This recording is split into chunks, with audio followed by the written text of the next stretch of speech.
Ok, très bien. Bonjour, bienvenue à ceux qui sont avec nous et bonjour également à ceux qui verront ce webinaire en replay sur les astuces pour optimiser le process de recrutement. On a eu pas mal d'inscriptions sur ce webinaire et donc on va avoir des participants en direct et on aura également ceux qui se sont inscrits qui auront la possibilité de le voir en replay. Donc, nous sommes ensemble pour environ 30 minutes de webinaire, avec sur ces 30 minutes une part qu'on consacrera à la fin aux échanges entre vous participants et aux questions que vous pouvez me poser pendant le webinaire. À cet effet, vous avez un chat là on fait le webinaire sur Teams, vous avez un chat à votre disposition pour pouvoir poser vos questions, écrire vos commentaires et on regardera ça ensemble à la fin et j'y répondrai. À ce sujet, je suis accompagné notamment par Céline Sicot qui est avec moi et qui peut voilà, répondre à certaines de vos questions. Et si vous avez des problématiques techniques, elle pourra également vous aider. Pour ma part, je suis Julien Verquin, je suis directeur marketing chez Horizontal Software. Nous sommes un éditeur de logiciels RH pour les collectivités, avec notamment un outil qui s'appelle uTalent, qui est une solution de recrutement pour les collectivités et dont je vous dirai un mot à la fin suite à nos échanges. Alors, on va voir aujourd'hui 3 points. Tout d'abord, les 2 premiers qui vont poser un état des lieux sur le recrutement dans les collectivités. Alors, on parle ici de recrutement classique hors concours. On verra ensuite un point sur quelles sont les attentes des candidats aujourd'hui. Je vais un peu trop vite. Sur les candidatures, sur les postes à pourvoir. Et enfin, en fonction de ces constats, on verra ensemble quelles sont les astuces pour optimiser l'efficacité du recrutement.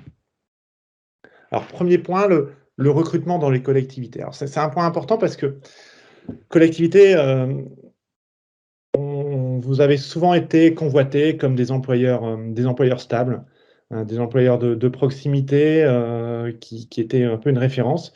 Or, récemment, vous vous retrouvez confronté à une perte d'attractivité assez inédite. Et cette perte d'attractivité, ce manque de candidats, parfois les deux, s'accroît avec la jeune génération qui parfois connaît mal ce versant de la fonction publique. Et effectivement, on constate dans certaines études le nombre de collectivités qui rencontrent fréquemment des difficultés de recrutement s'accentue d'année en année. Sur l'année, on a mis les chiffres de 2019, 39% des collectivités, selon un sondage, avaient des difficultés de recrutement. C'est 8 points de plus qu'en 2018 et pour rappel, le taux était de 16% en 2015. Alors, ce constat qu'on voit dans les sondages et notre expérience en lien avec nos clients collectivités fait qu'on a voulu faire ce webinaire comme étant une synthèse des conseils que nous, on peut donner et on distille à nos clients au quotidien. Et on va voir d'abord les éléments de contexte qui vont nous permettre de travailler ensuite sur l'optimisation. Alors, les difficultés de recrutement dans les collectivités, elles sont de plusieurs ordres. Il y a déjà des contraintes financières de rémunération qui peuvent poser des difficultés. L'évolution des profils des candidats et des profils que vous recherchez. On se retrouve avec une conséquence du privé et voir d'autres collectivités qui sont plus attractives.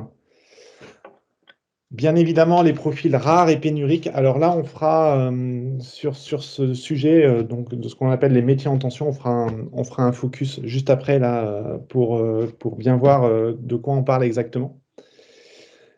Et des compétences spécifiques, des quantités de candidatures à gérer, des compétences spécifiques parfois nécessaires sur certains postes. Et cette évolution de besoins et de compétences vous oblige à chercher des candidats particuliers et donc ça peut engendrer des difficultés. Autre difficulté, Bien évidemment, c'est le manque de candidats, hein. Si vous publiez une annonce et vous vous retrouvez avec un manque de candidatures sur le poste. On verra, hein, comment on peut travailler, ces points-là, dans la 3e partie. Il arrive que vous aviez des inadéquations entre les profils des candidats qui postulent chez vous et le poste que vous proposez. Et ça, c'est peut-être des choses qui sont de plus en plus vraies, c'est le besoin d'anticipation sur les besoins futurs dont vous allez avoir besoin. Si vous avez besoin de prendre en compte cette anticipation dans vos offres d'emploi. Et enfin, un point qui n'est pas négligeable, c'est, les process dans les collectivités qui ne sont pas toujours harmonisés, au sein de la collectivité, au sein des différents employeurs de la collectivité, qui ne sont pas toujours optimisés et qui ne sont pas toujours numérisés. Et ça peut poser des difficultés. Voilà. Quand on a posé ces difficultés, je vais faire un zoom sur 2 points, sur 2 difficultés en particulier, c'est celle des métiers en tension et celle de la diffusion des offres. Alors, sur les métiers en tension, alors c'est quoi un métier en tension, hein? C'est un métier sur lequel un employeur, une collectivité peine à pourvoir le poste. Pourquoi on a des métiers en tension? Il y a plusieurs raisons. La première, c'est des postes qui souffrent d'une mauvaise image ou de conditions de travail négatives ou d'une rémunération pas adaptée et qui, de fait, n'attirent que peu de candidats. Ça, c'est une première raison d'avoir un métier en tension. La deuxième raison, c'est on n'a pas de formation adéquate, pour le poste proposé. Parce que les formations ne suivent pas la course des évolutions technologiques. Des fois, sur certains postes assez technologiques, les formations se mettent en route quand on a des besoins. Et de fait, même si on a les formations, on se retrouve parfois, et c'est la 3e raison, avec un manque de personnes formées pour les métiers sur lesquels vous voulez recruter. Alors, ce tableau va sûrement vous parler, hein. C'est un palmarès au niveau national, c'est édité par les centres de gestion, hein. C'est le 10e palmarès édité par les centres de gestion, qui montre le top 10 des métiers en tension en 2019, de enseignant artistique, en passant par secrétaire de mairie, policier municipal.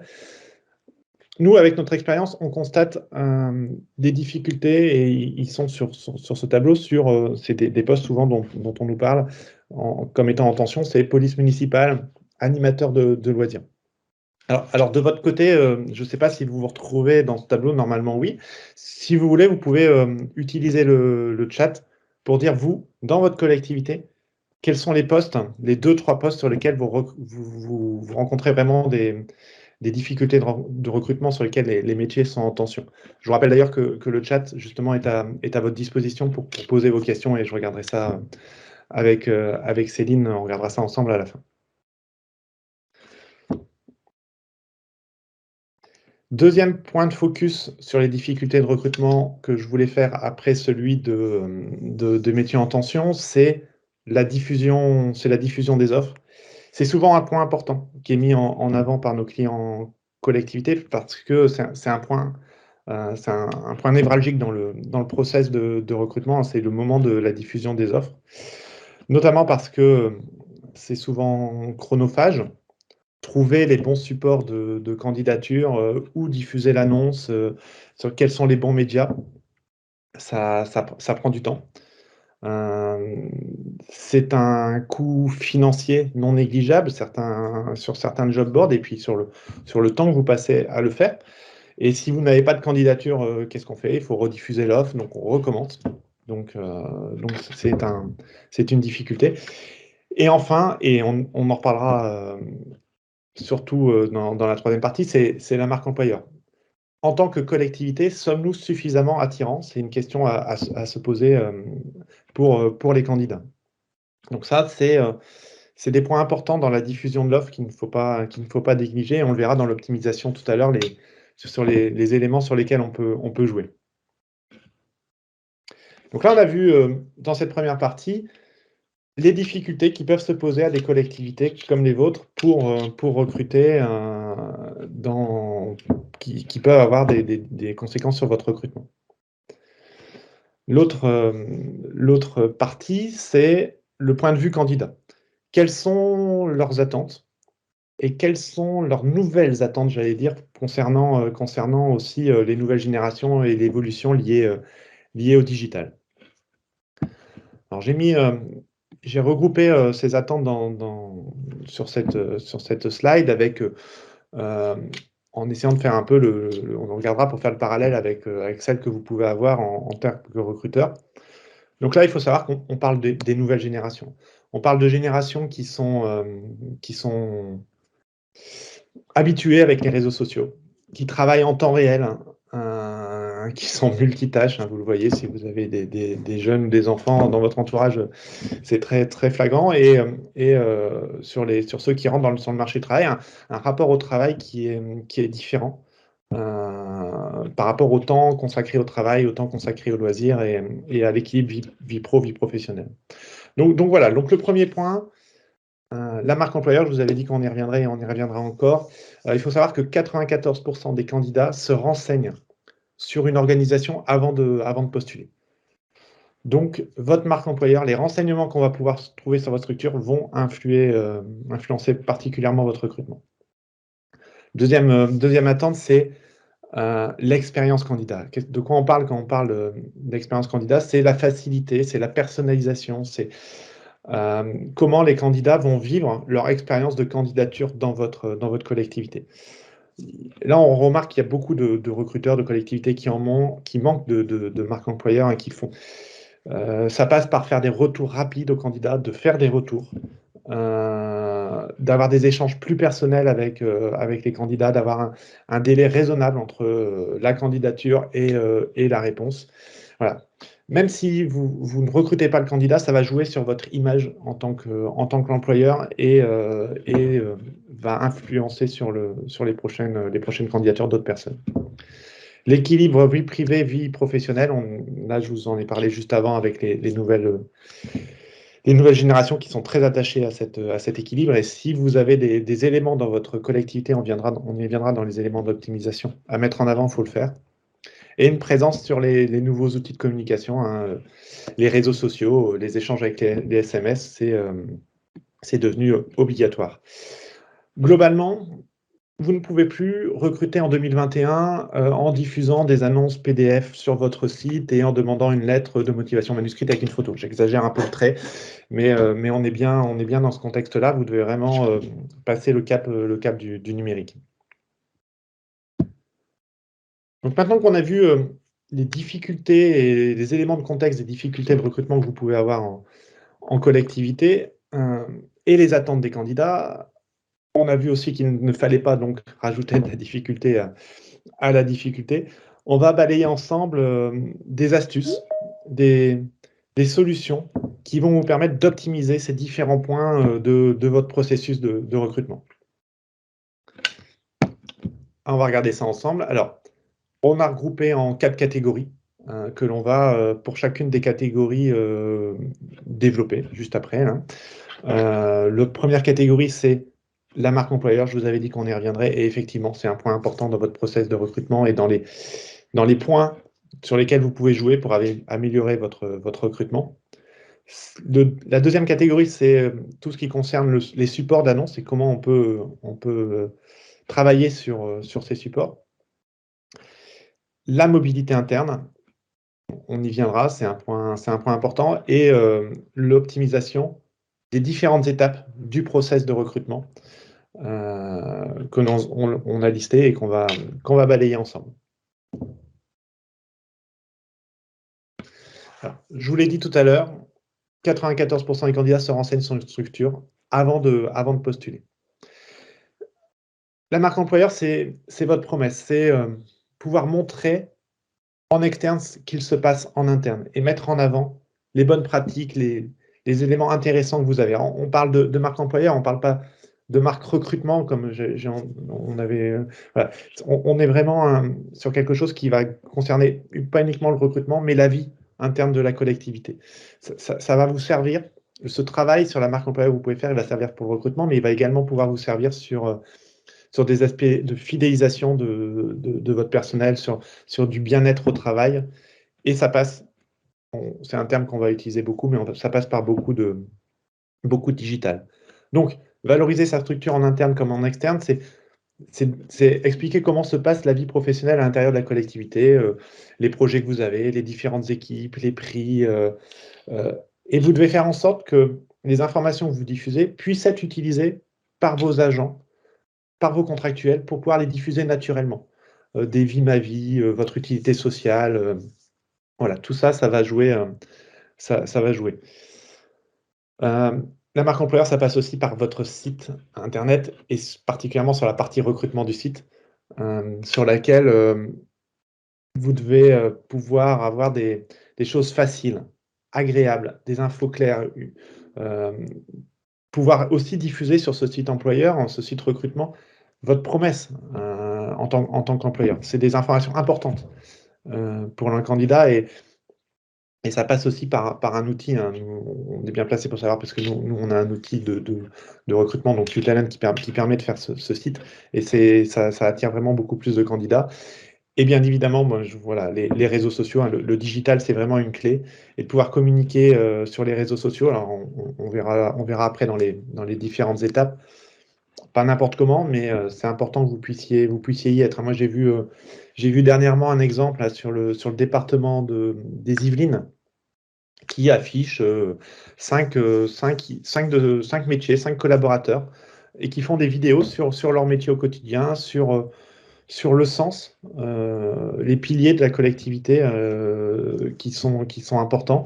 Et voilà, c'est la DRH qui a lancé ça et on voit bien que même des collectivités qui, a priori, ne devraient pas avoir de difficulté de recrutement, un département dans les Yvelines, travaille sur cette marque employeur. Si vous allez voir sur leur site LinkedIn, vous pourrez voir ces aspects-là. Donc 3 axes à privilégier, hein: valoriser sa structure sur les réseaux sociaux, développer l'expérience candidat et investir les réseaux professionnels. Autre point, vos supports d'annonces. Là, le but d'optimiser vos supports d'annonces, il va être un but d'attractivité et un but financier, de coût. Ça va passer par, du sourcing, via les réseaux sociaux. Vous devez cibler en fait les supports, hein, sur lesquels vous allez diffuser. Des rencontres physiques ou virtuelles, de la diffusion sur des différents job boards.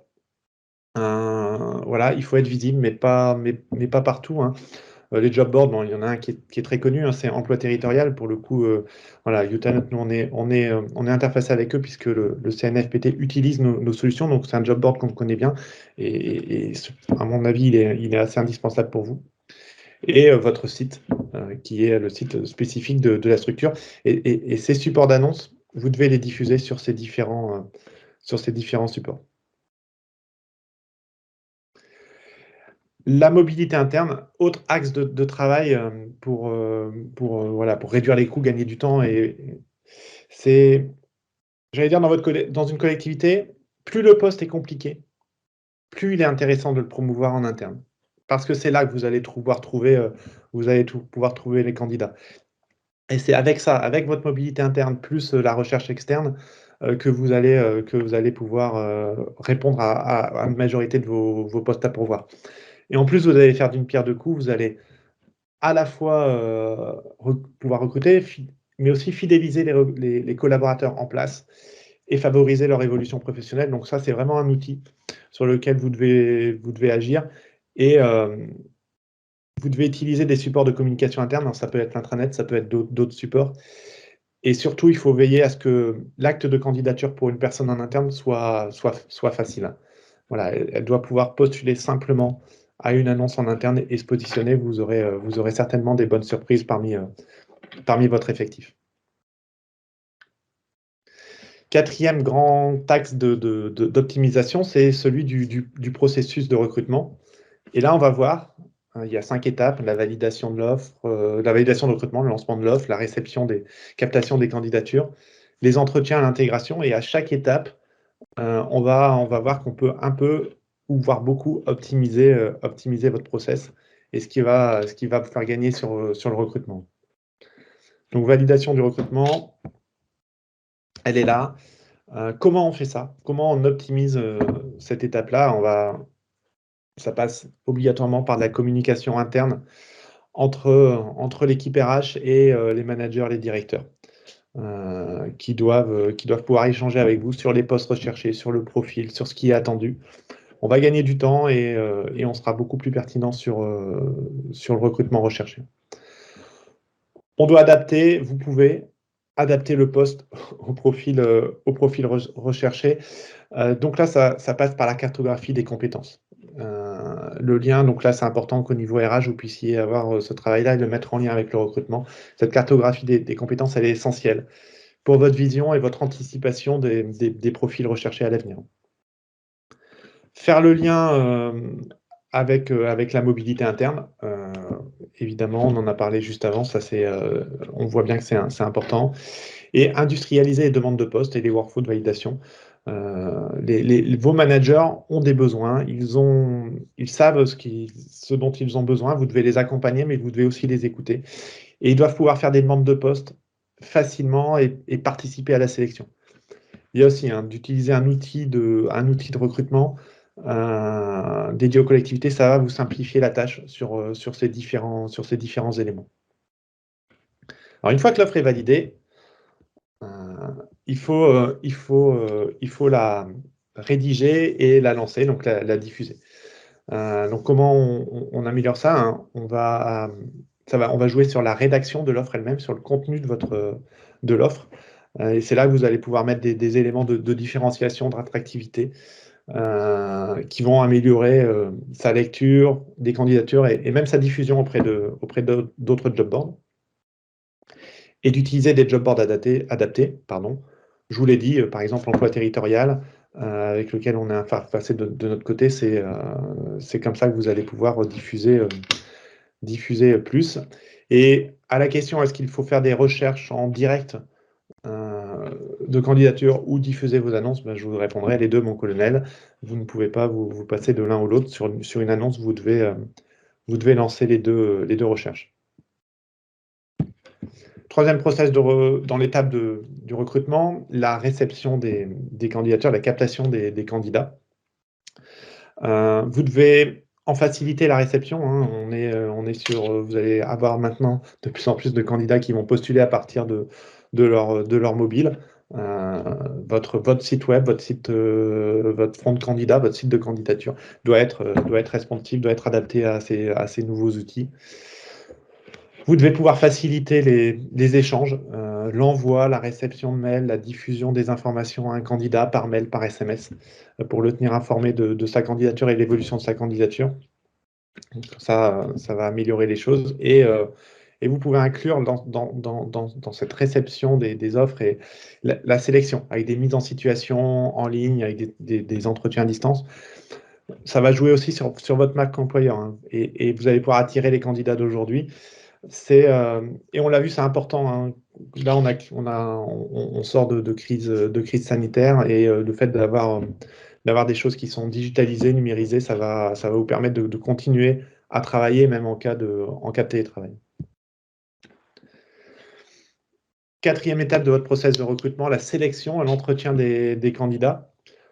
Là, il y a un rôle important des RH sur ce point-là, c'est créer des guides d'entretien et de centraliser les informations à destination des personnes qui vont faire passer les entretiens. Pouvoir gérer des jurys de recrutement pour certains postes sur lesquels on mettait en place des jurys de recrutement. Centraliser les informations, partage, gain de temps, ça a beaucoup d'impact, et de gérer avec le digital, avec un outil, ça va vous permettre vraiment d'être efficace sur ce point-là. Et de digitaliser complètement votre process de recrutement. Je vous l'ai dit, la communication aux candidats, l'interface avec les autres job boards. Hein, il y a quand vous choisissez un outil de recrutement, il y a possibilité de recueillir directement les candidatures des personnes qui ont candidaté sur des job boards type Indeed ou autre. Voilà. Et donc là, c'est encore une fois l'importance d'un outil pour harmoniser votre process et faire tout le suivi des candidatures. Dernière étape du recrutement, c'est les premiers pas du nouveau collaborateur dans votre structure. Et ça, c'est des étapes qui ne sont évidemment pas à négliger. Donc, il faut travailler ça en amont. Il faut bien définir les différentes phases d'accueil pour optimiser le délai entre aussi la sélection du candidat et son accueil. Et ça va aussi refléter votre culture, le quotidien dans la collectivité et ce cercle vertueux va faire en sorte que cela va améliorer au final votre marque employeur et on revient à l'aspect attractivité. Donc ce cercle vertueux. Voilà, donc on a balayé ces différentes astuces. On va voir ensemble si on a des questions sur le chat. Mais en conclusion, ce qu'on peut dire, c'est qu'il y a 2 axes principaux sur lesquels vous devez travailler. C'est votre marque employeur et tout ce qui concourt à améliorer votre marque employeur. On le voit, certaines collectivités sont maintenant bien parties dedans. C'est quelque chose qui venait du privé, mais qui est bien repris par le public. Donc, marque employeur et digitalisation des process. Des outils, de la digitalisation, ça vous permettre de pallier à pas mal de difficultés de recrutement que vous pourriez avoir dans une collectivité. Donc voilà pour les astuces. Alors pourquoi nous, alors si vous avez des questions, vous pouvez les poser, si on pourra peut-être y répondre vraiment à la fin quand je vous aurai présenté uTalent, et sinon on pourra vous répondre de façon asynchrone par mail si besoin, et vous avez nos coordonnées, on va vous les redonner pour pouvoir échanger avec nous. Alors, pourquoi nous on a fait ce webinaire, je vous l'ai exposé parce que ces difficultés que je vous ai exposées, ces astuces, c'est celles qu'on donne, celles qu'on rencontre chez nos clients. Nos clients recrutement, parce qu'on édite une solution qui s'appelle uTalent pour les collectivités. Donc cette solution, elle est portée par Horizontal Software. Horizontal Software, c'est 65 salariés. On est répartis un peu sur l'ensemble du territoire, avec des bureaux à Lille, à Paris, à Grenoble, à Montceau-les-Mines. L'ensemble de nos solutions nous permet de gérer plus d'1 million de salariés et d'agents en France. On a quelques partenaires que je vous ai mis là, dont je vous ai parlé, l'UGAP, Multiposting qui permet de diffuser sur différents job boards, le CNFPT qui utilise notre solution. Mais Horizontal Software, ce n'est pas que du recrutement, on fait aussi d'autres outils pour les collectivités. La gestion des temps, des activités, des plannings pour les agents, le badgeage, les temps de présence et temps d'absence. L'évaluation et l'amélioration d'efficacité des formations et le recrutement. Voilà, pour faire un panorama complet de ce qu'on peut vous proposer. Voilà, nos solutions sont bien sûr responsives, utilisables sur n'importe quel support. Je vous ai mis là quelques références dans collectivité et aussi secteur hospitalier qu'on a avec uTalent.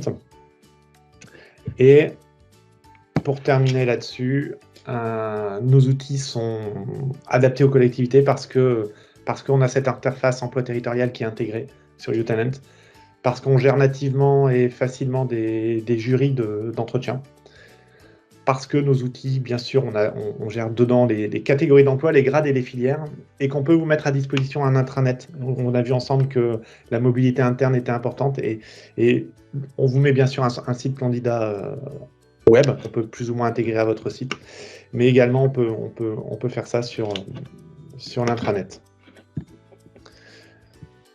Voilà, si je vous remets là mes coordonnées, vous avez mon mail, vous pouvez également utiliser l'adresse mail bonjour@horizontalsoftware.com et retrouver l'ensemble des informations. Vous retrouverez ce webinaire en replay et d'autres ressources. On a publié des ressources récemment sur quels sont les critères de choix d'un outil de gestion de recrutement pour une collectivité, par exemple.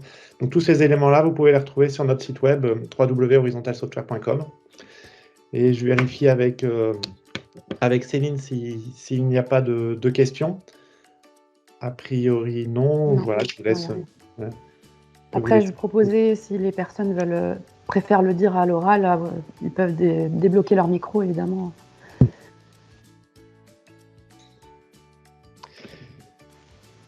Donc, alors, n'hésitez pas, si vous avez des questions, si vous voyez le webinaire en replay ou si après coup vous dites tiens, comment je peux mettre ça en place dans ma collectivité, comment je peux améliorer les choses, effectivement un outil ça peut me servir. Voilà, on est à votre disposition, vous avez le site web, vous avez mon adresse mail et vous n'hésitez pas à nous solliciter, ça nous fera vraiment plaisir de pouvoir vous accompagner sur vos projets. S'il n'y a pas de questions, je vous remercie, merci d'avoir participé à ce webinaire.